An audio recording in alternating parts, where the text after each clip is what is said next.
Энэ залуу бол 1970-ад онд эд олны анхаарал сонирхлыг татдаг байсан болцох тоглоом шоу тэмцээний ялагч Родни Алкала хэмээх залуу юм. Родни энэ шоунд оролцсноороо болцох тоглоомын алуурчин хоч авсан бөгөөд учир нь түүний үйлдсэн цуврал аллахууд 1960-ад оны сүүлээс 1970 оны сүүл хүртэл 10 орчим жилийн хугацаанд үлдэгдсэн бөгөөд нарциссист, бага насны хүүхэд сонирхдог садист өвчтөй тэрээр 1943 онд Америкийн нэгдсэн улсын Техас мужийн Сан Антонио хотод төржээ.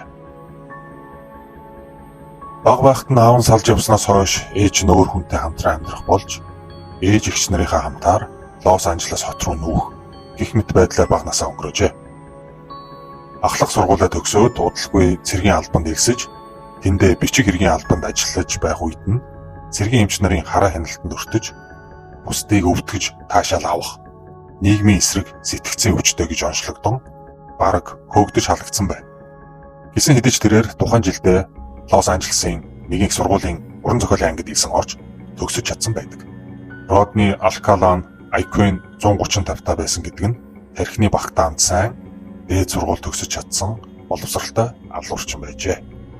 Тэрээр анхны хэрэгээ 1968 онд үйлдсэн байна.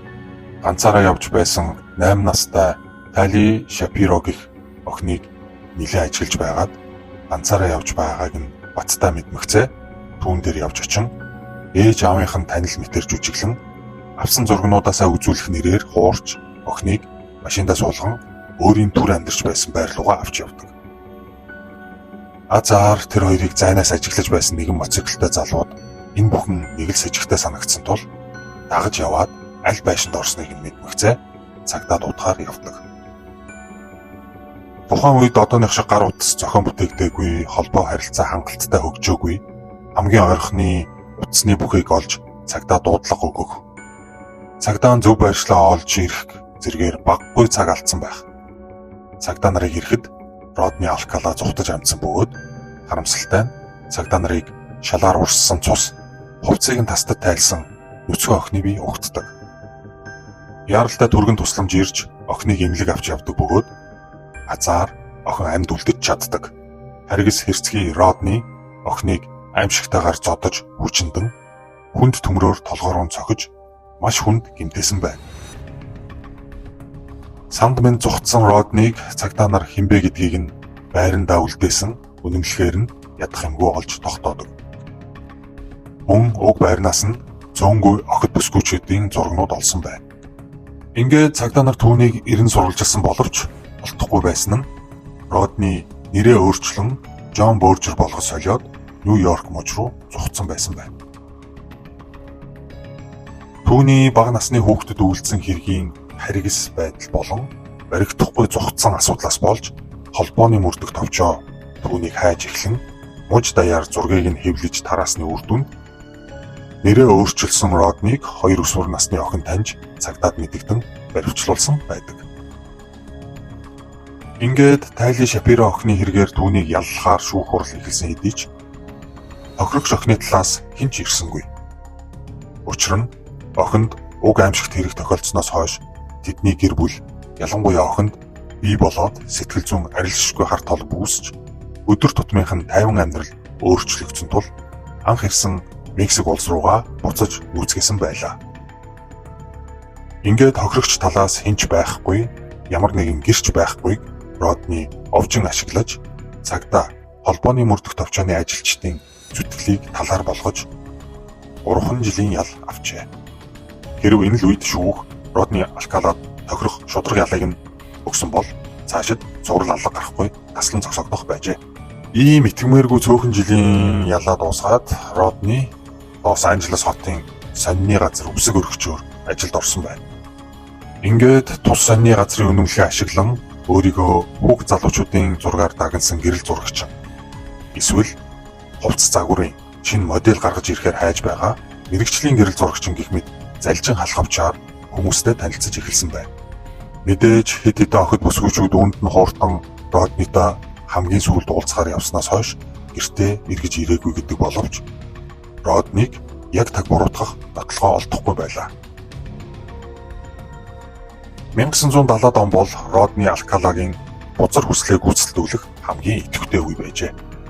Цагдаад баригдахгүй явсандаа тэрээр бүр одорч бичлэг эхлэхэд ярьсан тухайн үед маш алдартай телевизийн шоу болох болцох тоглоом нэвтрүүлэгт оролцсон бүх өрсөлдөгчөө ялж шоуны гол дүрийн бүсгүй таалагдсан сонгогдсноор хамтдаа болцох эрх авсан байна.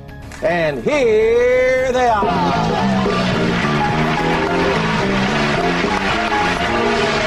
Good luck, gentlemen. Well, let's see. Bachelor number one is a successful photographer. Please welcome Rodney Alcala. Rod, welcome. And it's time to meet our young lady for game number one, and here she is. Here is a young lady with a wealth of experience. She once earned a living massaging feet, but she quit when her boss suggested that she work her way up. Then she taught school in Phoenix, Arizona, and now she's here to educate our three bachelors in the art of amour. Welcome, if you will, sensational Cheryl Bradshaw. Hello, Cheryl. Can you be a little more descriptive? Peel me.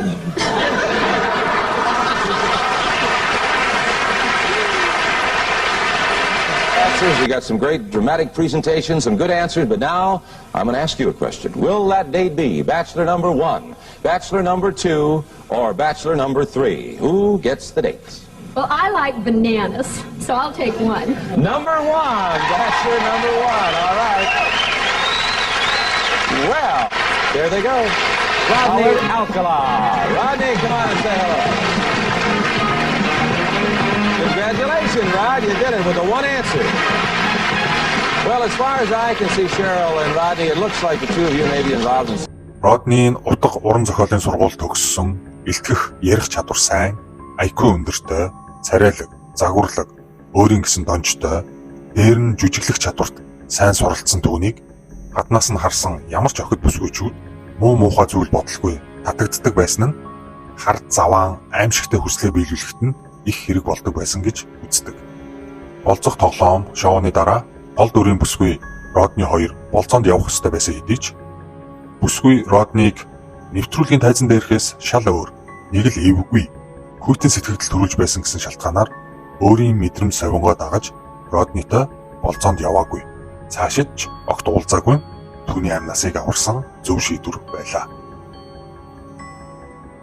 1979 оны 6 дугаар сарын 28-ны өдөр Лос Анжелес хотоос урагшаа Хантингтон далайн хэрэг дээр 12 настай Робин Самсойгийн охин үеийн найз охины хамт хоёулахнаа дугуй унаж тоглож байгааг Родни олж хараад үг өдөхөөр очдог. Энэ үеэр нь тэр хавийн нэгэн оршин суугч тэдэн дээр очин бүх зүйл хэвээ эсхийг асууж тэр хавьд урд өмнө огт харагдаж байгаагүй Роднид анхааруулга өгөөд явдаг. Иймд Родни хүний нүдэнд өртөхгүй газраас огтыг нууцаар ажиглаж эхэлдэг. Гэрээсээ бас балетын дугуулангаасаа холгүй байсан Робин Самсой охин найзаасаа салж дугуйгаа унан зам дагуу явж одохыг харсан Родни шууд араас нь машинтайгаа дагсан байдаг. Энэ мөчөөс хойш охин сургаггүй болсон бөгөөд харамсалтай нь 12 өдрийн дараа түүний цогцос гэрээсээ 60 км-ийн зайтай хөнгүй бөглүү газраас олдсон байна. Салж явсан найз охиных нь хэлснээр ам зураг гарган алуурчныг эрен сурвалжилсны дагуу сарын дотор Родни Алкалаг цагдаа нар баривчилсан байна. Ингээд түүнийг нарийн шалгах явцад Родни Сиэтл хотод нэгэн түрээсийн шүүгээ эзэмшиж байсныг олж тогтоон онгойлготол сүүлд амнасаа алдсан Робин Самсой охины зураг зүүж байсан эмэг нь гарч ирсэн байна.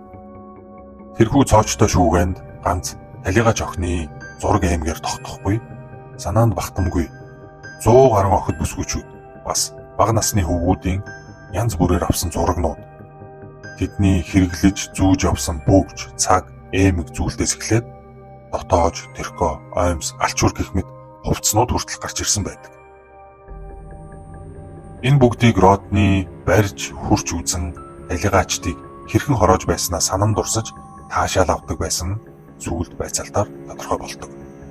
Дугуйтай охин Робин Самсойн амь насыг хороосон үйлдэлтэй Родни Алкала 1980 онд цаазаар авах ялаар шийтгүүлсэн хэдий ч шүүгнээс гарч ирсэн тэр их олон фото зурагнууд эд зүйлсийг сургаггүй алга болсон мөн энэ тэндээс олдсон танигдаагүй зохицуудтай харьцуулах, таниулах ажлууд дээр нь түүний өмнөх хэрэгүүдийг сэргээх гэх мэт олон учир шалтгааны улмаас түүний цаазаар авах ял хойшлогдож 1984 онд дараа нь 1986 онд дахин шүүх хурлууд нь болж өмнөх ялаа баталгаажуулан ахин цаазаар авах ял сонсдог. Гэвч Родни цаазлуулсангүй. Шүүгээс гарч ирсэн баримтууд, шинээр нэмэгдэж илэрсэн цогцсууд түүнийг шууд цааслах боломж олгосонгүй.